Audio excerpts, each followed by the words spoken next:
They can hear you. Oh, you can hear me? Yeah. Okay. Yesterday I started talking on Viññana, consciousness.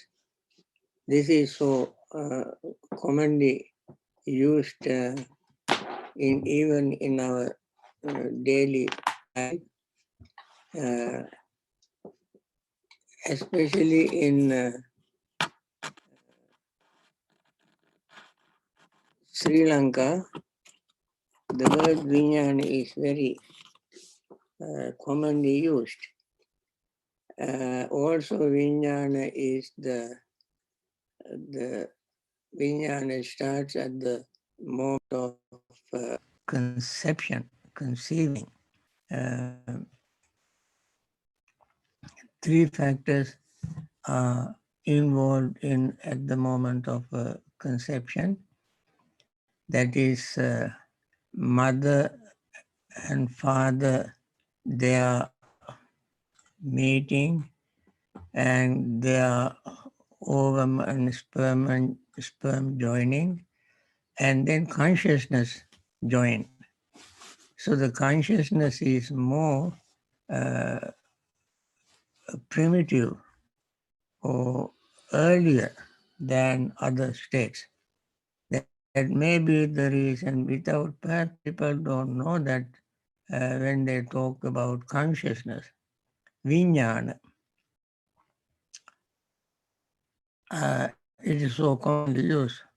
One day when I was almost 28 years old, I went to a very prestigious monks' school to meet a teacher. And it was very hot day. I did not see him, but I sat on a little stool and waited for somebody to show up to ask this question. In Sri Lanka, we don't make any appointment to go anywhere. We just walk in and sit and so forth. So the manager of monk's school came and saw me sitting there, and he asked me whether I had something to drink. Of course, I was very thirsty. I don't have anything to drink. I simply politely said, well, I can take it later. So this monk was upset, and he said, you know, this place is like Buckingham Palace. We have everything. We have ministers, food minister, education minister, health minister, and so forth. He did not know what Buckingham Palace was, but he was a native Sri Lankan monk. He has never been out of the country. Anyway, that is what he thought about Buckingham Palace. Then he said, but he said in Sinhalese, all this, and then finally he said, but nobody has little Viññana. That means nobody had little common sense to give me a cup of water. So the word Viññana is used so commonly in Sri Lanka. And even for common sense, they say Viññana. Viññana is such a primitive word in this dependent origination and Buddhist teaching. And other terms are evolved from the primary root of Viññana. That is why it is called Viññana Dhatu. We mentioned there are 18 kind of dhatus. I have not listed them, but I want to mention these 18 kind of dhatus. Viññana also is one of the dhatus. Dhatu means roots. So the 18 dhatus are Chakku dhatu, Rupa Dhatu, Chakku Viññana Dhatu. I element, form element, and consciousness element. I element is the element that very first moment in the embryo, the sign of I, it might be very minute microscopic sign, appears for the I. That is the I dhatu, I root. That's called Chakku dhatu. Rupa dhatu is the very finest root of form, any form.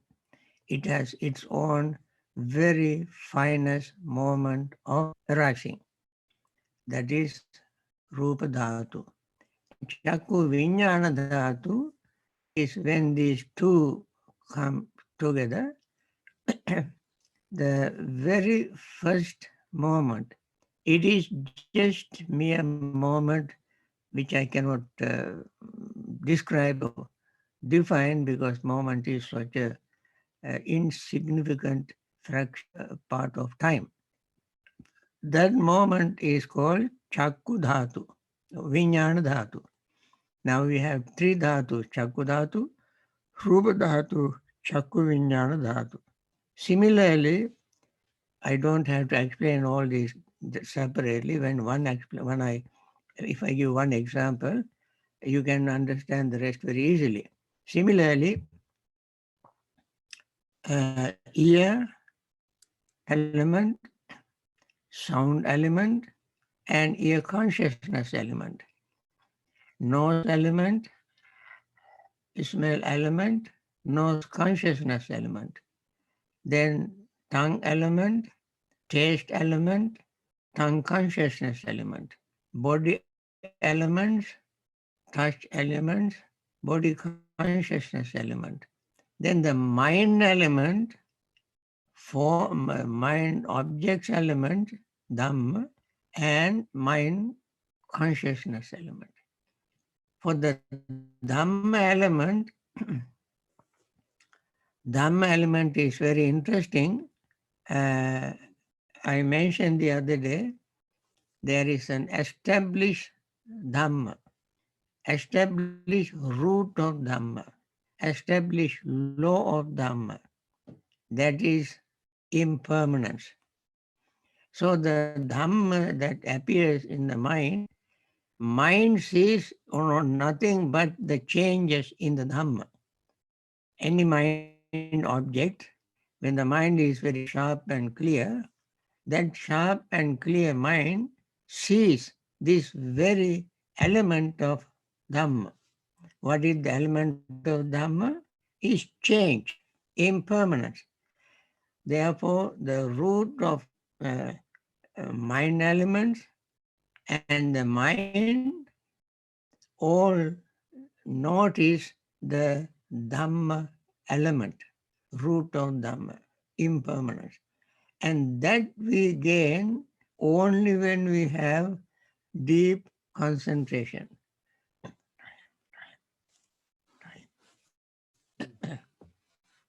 And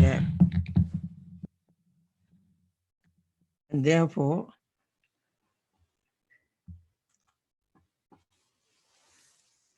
we have to understand consciousness and root of consciousness, the root of mind, as before we proceed with some description or explanation of Viññana, consciousness, as a part of dependent origination. When you see how fundamental it is for everything, you can see the importance of consciousness. Now, we talk about it later. Now let us begin our meditation first.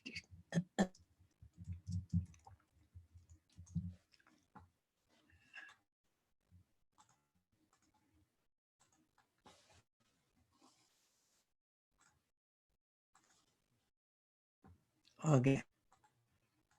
Okay, you can see on the screen our metta recitals, and let us recite together.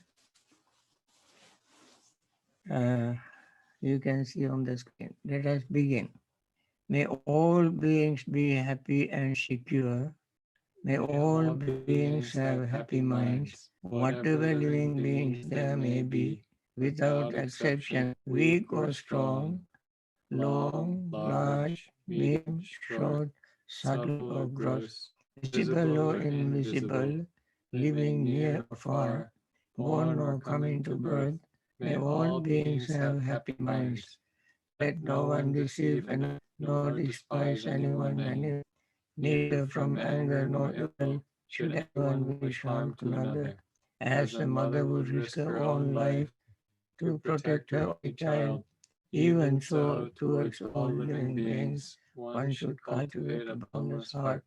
One One should should cultivate cultivate for for all all the the world world a a heart heart of of boundless boundless kindness, kindness, above, above, below, below, and and all all around, around, unobstructed, unobstructed, without without hate hate or or resentment, resentment, whether whether standing, standing, walking, walking, sitting, sitting, lying lying down, down, or or never awake. awake. One One should should develop develop this this mindfulness. mindfulness. This This is is called called divinely divinely dwelling dwelling here, here, not not falling falling into into erroneous erroneous views, views, but but virtuous virtuous and and endowed endowed with with vision. vision, With no remove desire desires for for sensual sensual pleasures. pleasures, One one comes comes never never again again to to birth birth in in the the womb. womb. Friends, today, the 11th of May, I heard from various sources that uh, the United States is going to open the numerous uh, places, offices, transport, and so on to the public uh, in order to get back to their work. Of course, maintaining the security or social distance, wearing masks, using sanitizers. That has become nowadays daily common practice. And when the country, this country and many other countries open, we also want to wish that nobody exposes to this virus, even though we all understand the necessity of getting back to work to run the world. That is also inevitable. But at the same time, we want to wish with very earnest wish we have to make. We have to wish all those who are going to expose to various situations be safe and not be affected by this virus.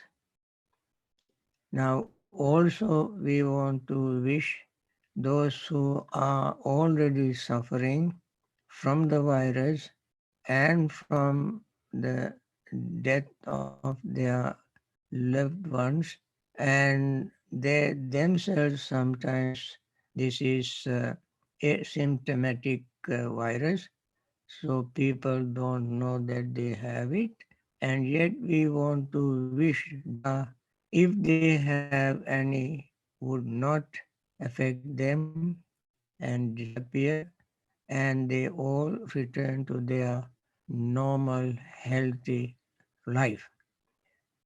And also those who are supporting them in many different ways. I don't have to list the number of things that they do to help these people, and they also be safe and be healthy and have courage and make right and wise decisions. With this, let us begin our insight meditation, mindfulness practice. Friends, let us begin focusing our mind on the breath. Let the breath be our primary object to focus our mind, and we breathe in and out without using word, concepts, and ideas, and pay total attention to the breath. As we breathe in, we notice the touch of breath at the rims of our nostrils, or expansion of our lung area, or expansion of our lower abdominal area. As we breathe out, we notice the contraction of lower abdominal area, chest area, and leaving the breath through the nostrils. And as we breathe in and out, we can notice a brief pause between inhaling and exhaling. And then we feel the breath, we feel our inhaling and exhaling, we perceive our breath, we pay attention intentionally, and we are conscious. Now, these are arising as we breathe in and breathe out.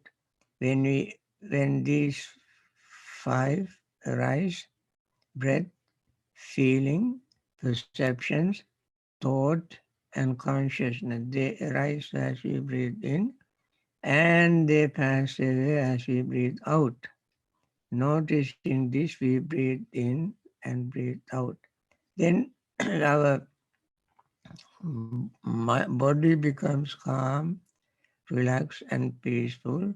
The breath becomes calm, relaxed, and peaceful. The mind becomes calm, relaxed, and peaceful. Mind you, this will not happen magically very quickly, but this is how it happens. Very slowly, maybe, gradually, this happens.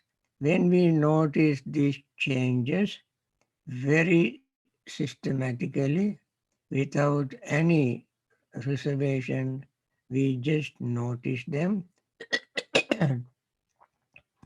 As they change, as the body relaxes, the breath relaxes, mind relaxes, then our mind will not have a chance to hold on to anything, because we notice them changing, moving, appearing, and disappearing. We cannot hold on to any of them. That is the reality, truth, and we become aware of letting that happen.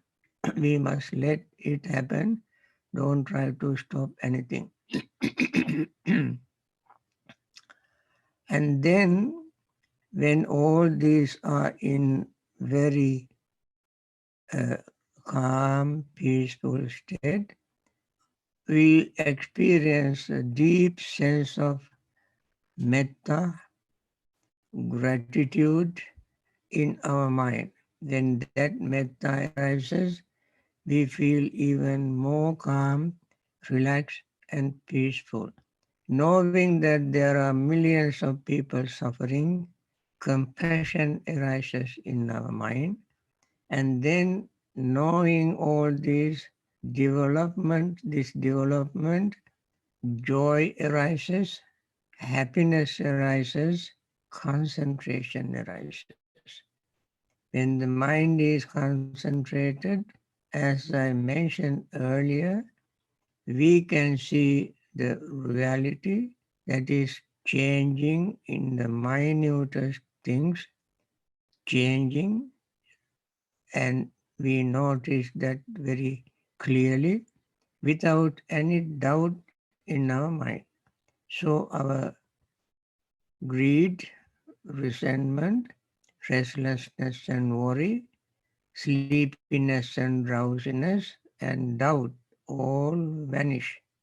joy, happiness, concentration, thought of metta, thought of compassion arise in the mind. With this, we continue our practice until we hear the bell.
Dukkha pattacani dukkha, bhaya pattacani bhaya, soka pattacani soka, hontu sabbe pipanino.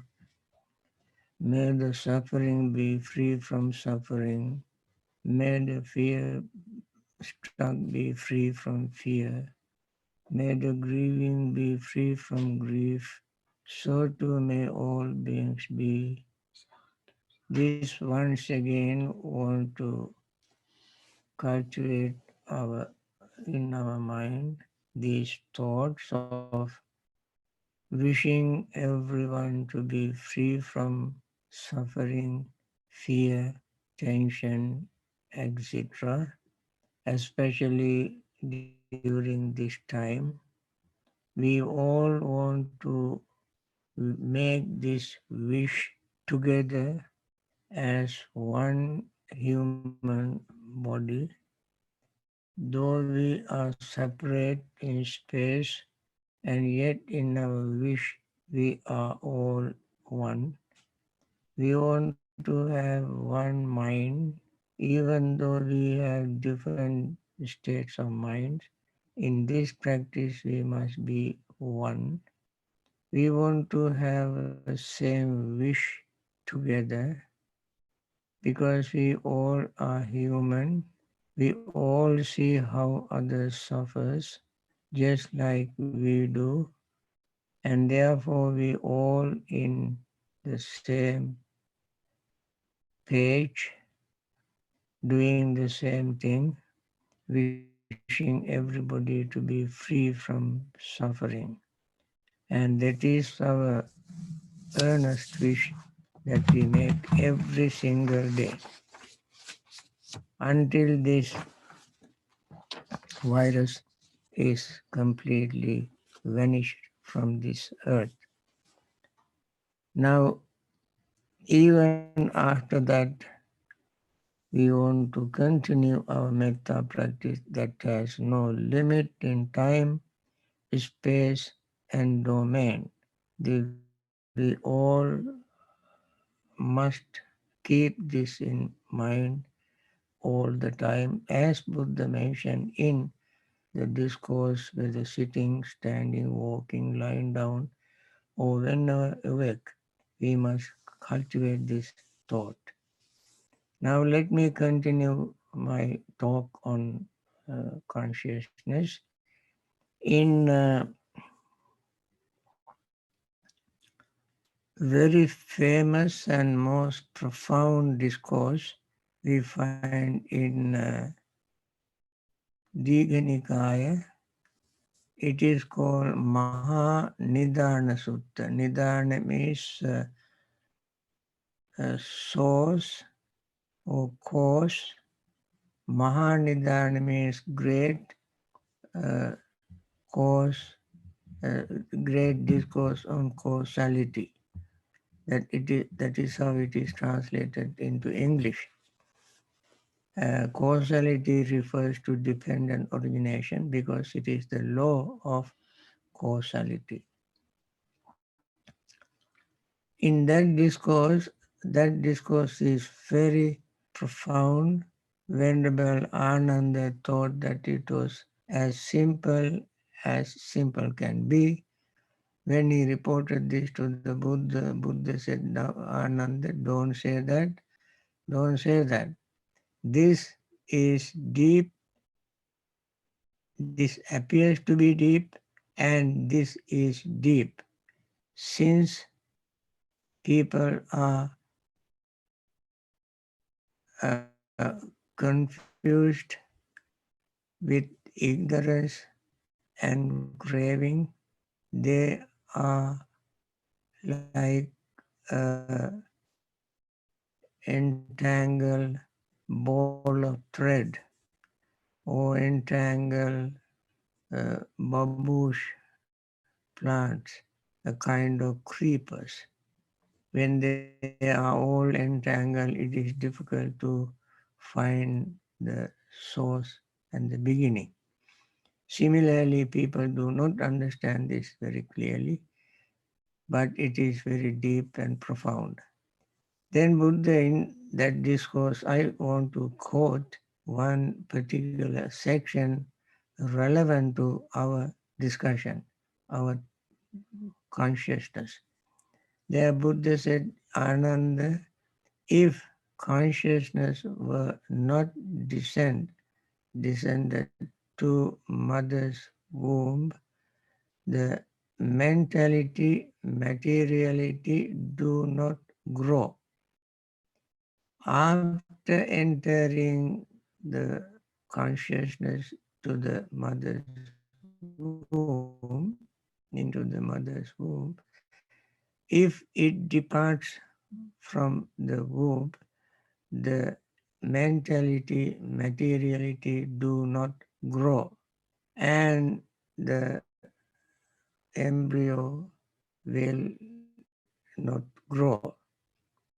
This, in I think, in modern terms, it is called spontaneous abortion. Even the mother does not know that her baby, her embryo is dead. Sometimes after a few months, if the consciousness leaves the embryo, then perhaps mother would deliver a piece of meat without life. After birth, if a child, boy or girl, uh, when they are in that stage, if the consciousness leaves their body, they will not live and they will not grow and they will be dead. So that means consciousness begins at the moment of conception. It helps everything else to grow. It is as important as the breath, and therefore also it is the root, source, beginning of our life.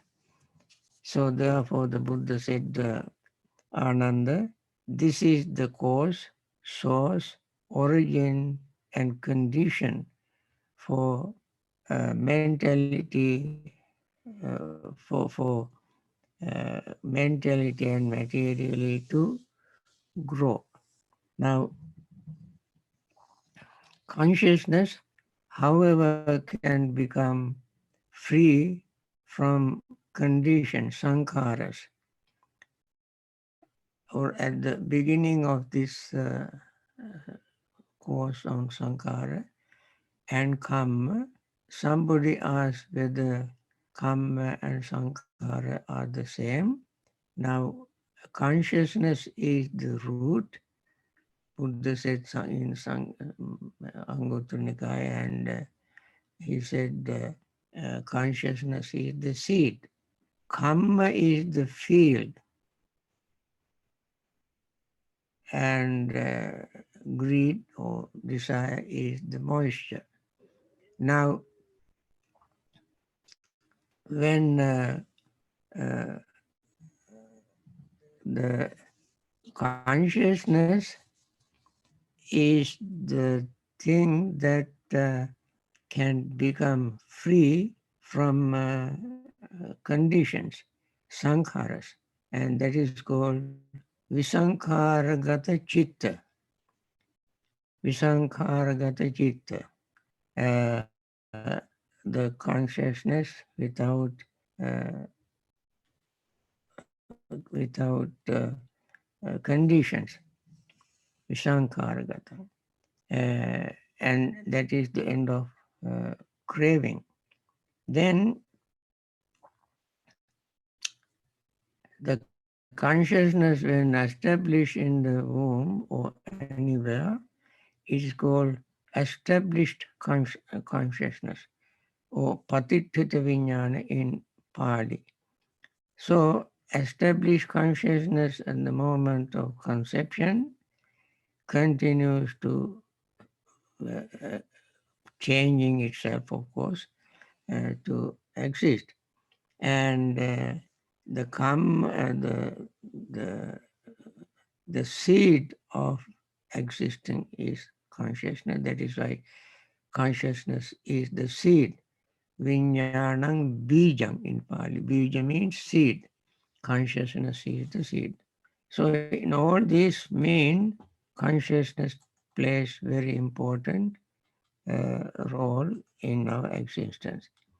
Then consciousness can be seen in any ordinary person.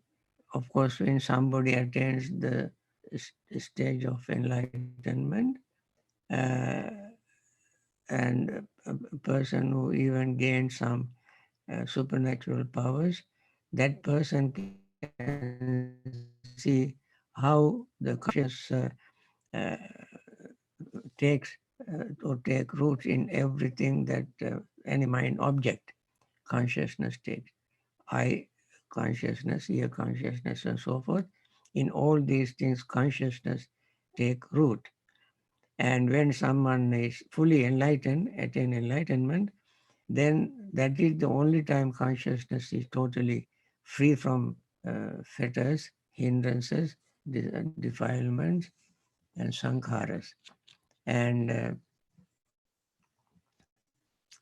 so it is very important. And then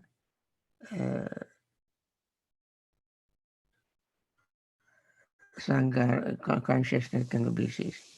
So Buddha said this sankhara is so important. In even Vipassana Bodhisattva said that this consciousness cannot exist by itself. It always returns to mentality and materiality. It can take many objects uh, any, at a very high speed, but cannot exist by itself. It exists with the mentality and materiality. As Buddha mentioned earlier in Mahanidana Sutta, mentality and materiality. We will explain these things in detail later on. Then it is, however, although the consciousness can be clean, but in our popular usage, we say Citta Visuddhi. There are 7 stages of purification listed in Rathavinita Sutta in Majjhima Nikaya. Relay chariot is the translation, Rathavinita Sutta. And in Visuddhimagga, the large volume on meditation subject, written by Venerable Buddha Ghosa. He has elaborated these 7 stages of purification. Number 1 is purification of morality. Second is purification of mind, Citta Visuddhi. And Buddha said that one will become clean only when the mind, when one cleans the mind, when purity and impurity depends on the purity and impurity of our mind. No one is pure by birth, no one is impure by birth, but the state of mind makes the person pure or impure.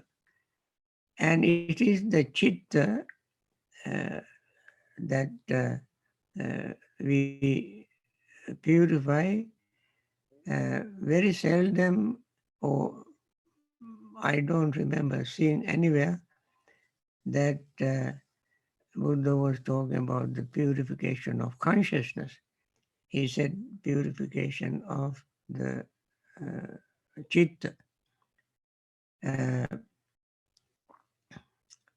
There is a very famous statement in Anguttara Nikaya, Pabhasaramidam bhikkhave cittam. Because this citta, the another name for consciousness, is luminous. That ordinary person does not know that it is luminous. He does not practice meditation, Citta Bhavana. Citta Bhavana means meditation, tranquility meditation that purifies the mind. But the learned disciple who has learned that the Dhamma knows that the consciousness is clean, it can be cleaned, and therefore for him there is a Citta Bhavana, meditation on concentration. So the mana also is used in the same sense. That is why in Satipatthana, in what you call Dhammapada, we see Mano, Bhangama, Dhamma, and so forth. Mana can be polluted, padutta manasa, pasanna manasa, padutta manasa. And nowhere can we see padutta viññana, pasanna viññana. So padutta manasa, padutta viññana, and padutta manasa, pasanna manasa are used. Then in the 4 foundations of mindfulness, we have Citta Anupassana. There Buddha did not use the word Mano Anupassana or Viññana Anupassana. I mentioned at the beginning, Citta, Mano, Viññana are used synonymously. You can see in these usages, you can see in some places Buddha use Mano, some people Citta, some places Viññana. And here in Anapanasati Sutta and Mahasatipatthana Sutta and Satipatthana Sutta, Mahasatipatthana Sutta in Digha, it's a long discourse on mindfulness meditation. In Majjhima Nikaya there is Satipatthana Sutta, middle length discourse on mindfulness of practice of meditation on mindfulness. And Anapanasati Sutta also has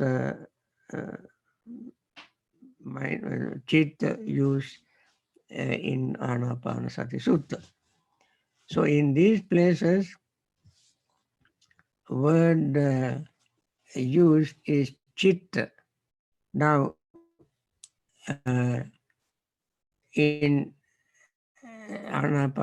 Satipatthana Sutta, Citta Patisangvedi Asasisami Sikkati. Citta Patisangvedi Pasasisami Sikkati. One practices uh,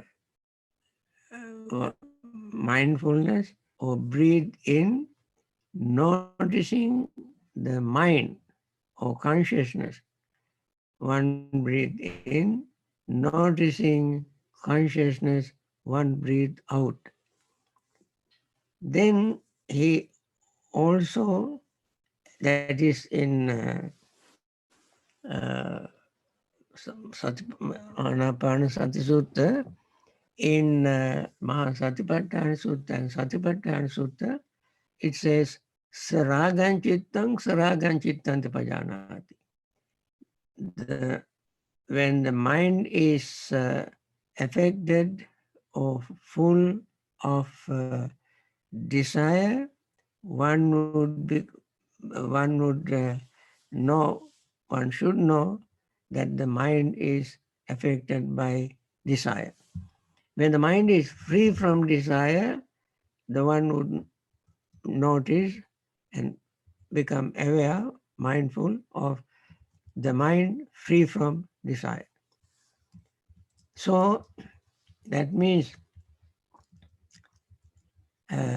mind or consciousness or chitta, whatever word we use, does not exist by itself. It holds on to something for us to notice. Then raga chitta, vitaraga chitta.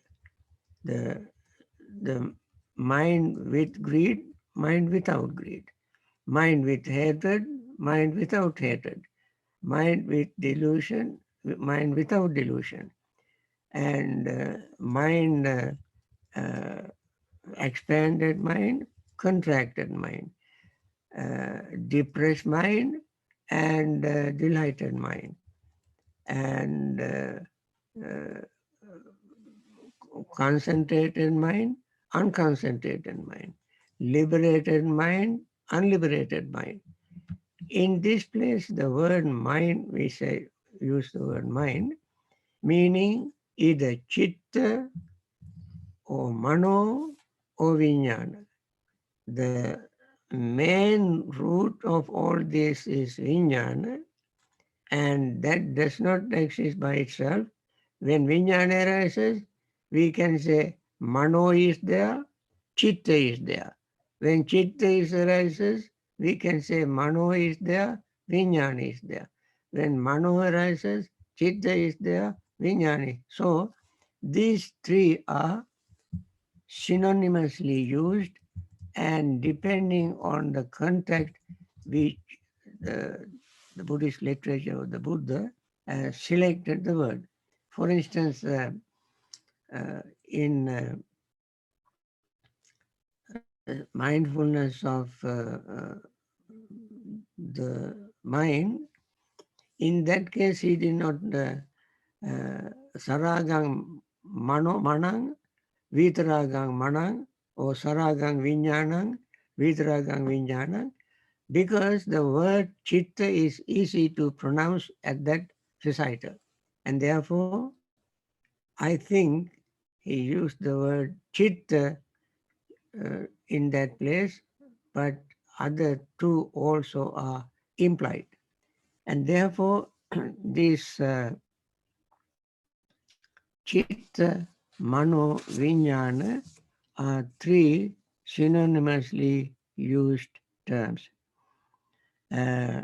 Only the difference is that when we use in certain context, the word used there depends on this contact in that place. Other than that, there doesn't seem to be any difference. However, Viññana, Citta, Mano, whatever word you use, play very most important role in our existence, uh, and that doesn't exist by itself. Now, I mentioned yesterday that when you draw a picture of a chain, we use one half of one uh, ring and the other half of another half of another ring, and the middle ring is complete ring with round or oblong or whatever. Similarly, when we try to understand dependent origination, we have to use the one before that and one after that. In the Viññana case, uh, Sankara Pacha Viññana, what are the Sankaras we mentioned? And Viññana Pacha Namarupa. Namarupa means mentality and materiality. Now, mentality and materiality as we mentioned, are elements, four elements, earth, air, water, fire. And their characteristics are all called materiality. Mentality means contact, phasa, vedana, sanya, chetana, manasikara. 5. Contact, feeling, perception, thoughts, and attention. Now, consciousness is separate from them. Why? Because if you draw a triangle, in the triangle, consciousness is in one place, mental material is another, and um, uh, and mentality is another, materiality is another. So mentality, materiality, mentality, and consciousness. In the mentality, we have this contact, feeling, perception, thought, and uh, intention, and consciousness is separate. So consciousness connect with, join or connect uh, with both mentality, materiality. Therefore, consciousness cannot exist by itself. That is why when Vipassi Bodhisattva began to recede from, began to go on descending order from uh, birth, then becoming, and so forth, to uh, ignorance, mentality, materiality. Consciousness cannot exist by itself. It must return to mentality and materiality. Without mentality and materiality, consciousness cannot exist.